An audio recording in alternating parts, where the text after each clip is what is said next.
Thank you very much for the invitation. I'm very happy to be here. I'm going to share with you some findings that I have had for the last years in Mexico, particularly in Mexico City. But I'm going to speak in Spanish, so Spanish I think should be heard always. I'm going to speak in Spanish and questions and answers, of course, you feel free to ask in English or Spanish or even in French, perhaps, I don't know. Okay. Okay.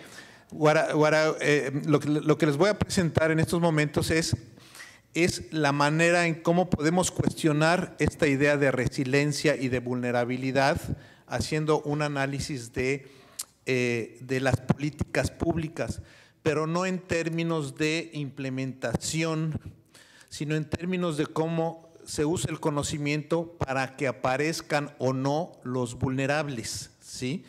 Las políticas públicas en México sobre… ¿cómo se usa esto? Oh, okay. This one. Okay. Gracias. Bueno, la pregunta está, y la idea es que si realmente podemos pensar en la transición de las comunidades vulnerables a través del fortalecimiento de las capacidades adaptativas para lograr que sean más resilientes. Pero eso puede ocurrir en un contexto de desastres, puede ocurrir eso en un contexto de, en este caso, inundaciones. Esa es la gran pregunta.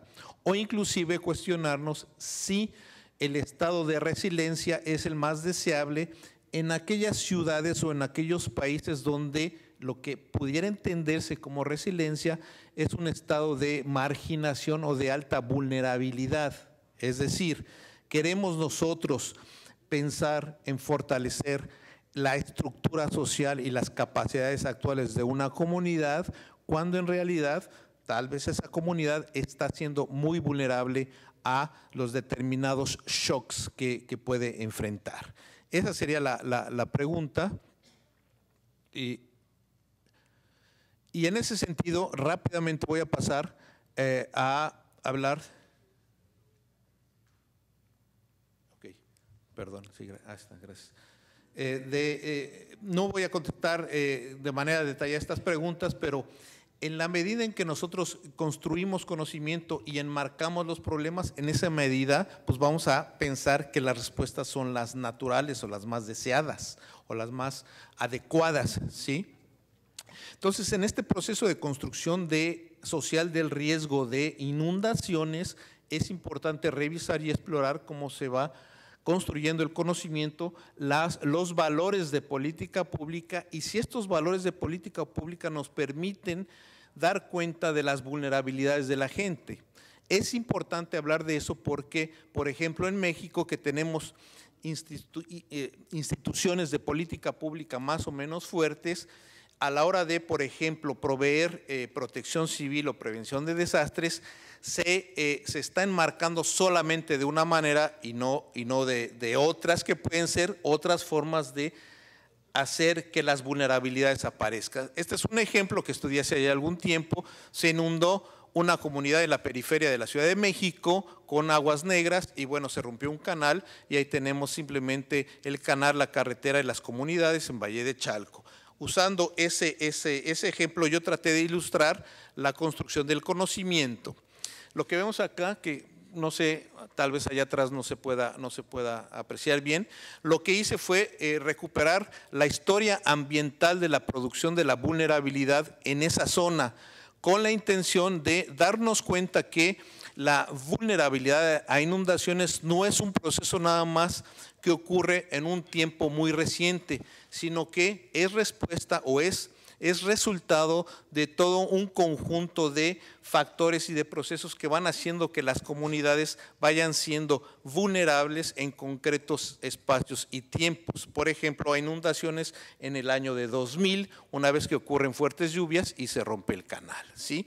Entonces, me gustaría ponerles frente a ustedes que lo que vemos en la parte de donde dice ahí desastres es efectivamente ya aparece el evento, se inundan, hay afectaciones, hay impactos importantes, pero la manera en cómo las comunidades empiezan a ser vulnerables a concretos peligros meteorológicos y climáticos es un proceso histórico de construcción social al cual las políticas públicas son ciegas, obviamente, ¿no? Las políticas públicas estandarizan, aíslan contextos y lo que hacen es ir normando una serie de comportamientos y de formas de pensar para que efectivamente pudiera haber algún control sobre el espacio y las poblaciones, ¿sí? Rápidamente pasa el tiempo aquí. Lo que tenemos aquí es un modelito que elaboré y efectivamente era tratar de identificar, arriba tenemos la esfera de la producción del conocimiento, de la ciencia y de la técnica. Del lado izquierdo tenemos el de la gobernabilidad de los desastres, es decir, todo el sistema de protección civil, y a la derecha el de las poblaciones vulnerables o afectadas. Es importante en términos de este esquema recordar que el conocimiento sobre el riesgo de inundaciones está siendo incorporado de distinta manera. Lo vemos con ejemplos en este taller, que hay un conocimiento más epidérmico, digamos, de la gente que sufre, por ejemplo, las inundaciones o los desastres, mientras que desde el gabinete los tomadores de decisión tienen un conocimiento más orientado al cálculo, al diseño, al control, ¿sí? Entonces, en esta transición de una comunidad epistémica a otra, en esta transición, este cambio de valor y de significado de conocimiento, es que tenemos que hacer un análisis para tratar de reconocer si la vulnerabilidad de aquellos que decimos son vulnerables está apareciendo en las políticas públicas, porque en el plano de las políticas públicas es donde se invierte mucho dinero y donde idealmente se esperarían respuestas eficientes, ¿sí? Lo que tenemos ahí es básicamente, lo que hice yo es recuperar y a identificar discursos. Identifiqué 4 discursos, ¿sí?, de causalidad de las inundaciones. Hay historias de causalidad y cada quien platica con los demás en función de qué historias de la causalidad, en este caso de las inundaciones, le da sentido a uno, ¿sí? Entonces tenemos causalidad desde una causalidad accidental, una causalidad por ejemplo, los tomadores de decisión quieren que ocurra una cosa y no ocurre tal cosa, y hay otra causalidad que es más radical, que es la estructural, a la que estaba refiriéndome hace rato.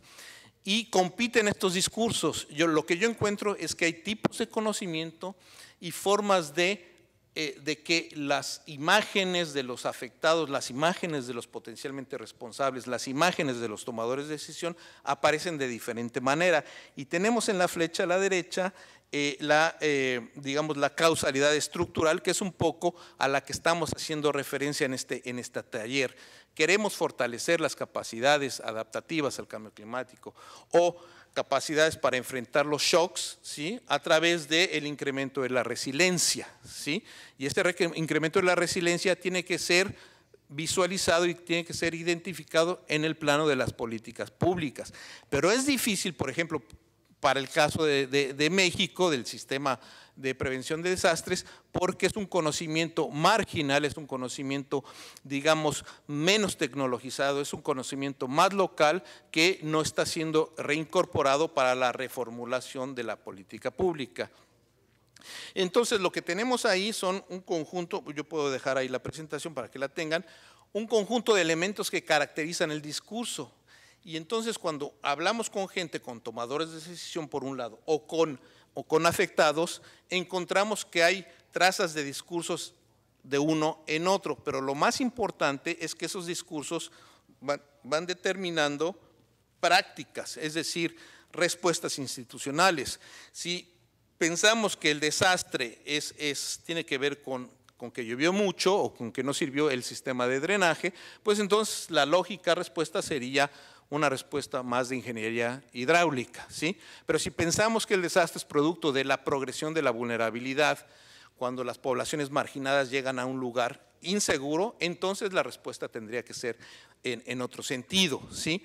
De ahí pues que lo que tenemos en la flecha es que encontré que las respuestas, los objetivos de política, la implementación van siendo diferentes porque están siendo concebidos desde el discurso de diferente forma. Se privilegian, por ejemplo, las respuestas ingenieriles versus las respuestas donde la organización colectiva y la organización local pudiera ser un importante componente para construir la resiliencia. Sí, bueno.